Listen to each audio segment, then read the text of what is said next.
So I'm just drinking tea. I'm a tea fan, and I have to grow my own herbs, or I bring some special mixes from Ecuador, so I feel home.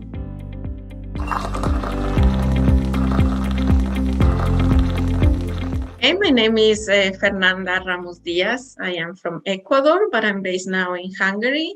And I'm currently a PhD candidate of Economics and Regional Sciences at the Hungarian University of Agriculture and Life Sciences.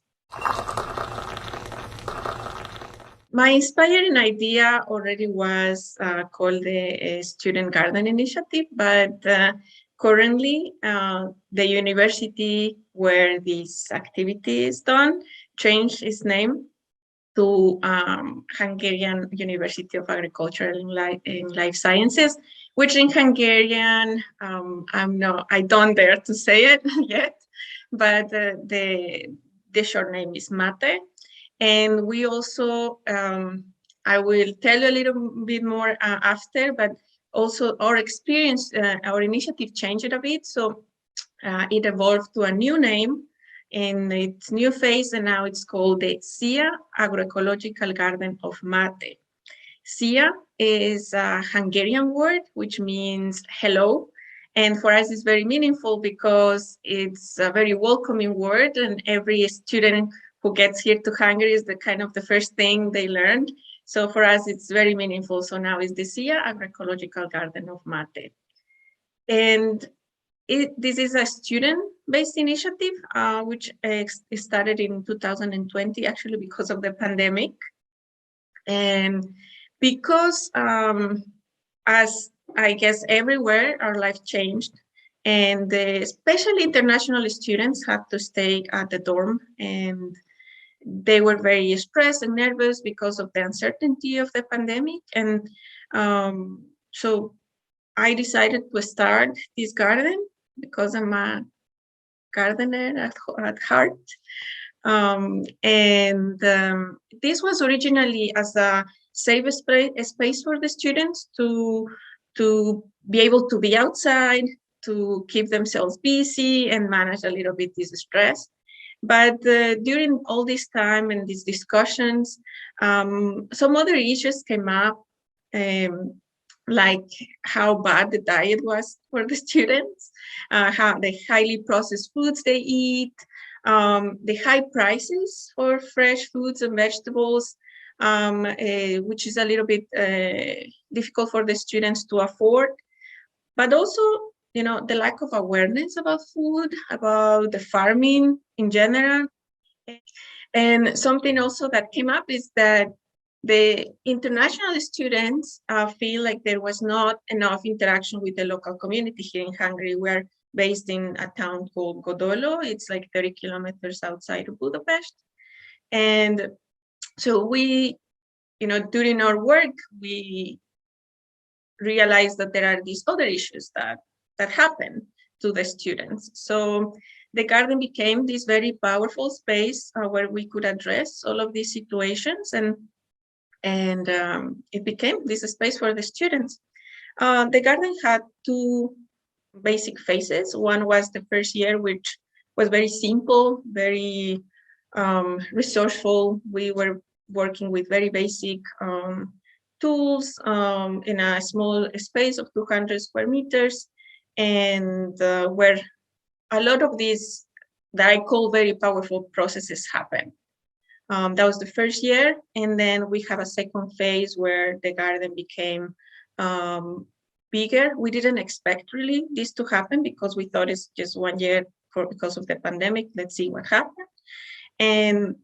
But after we finished the first year, and it was very successful, we decided to continue with the garden with the support from the university, with joining with also within a partnership with another organization.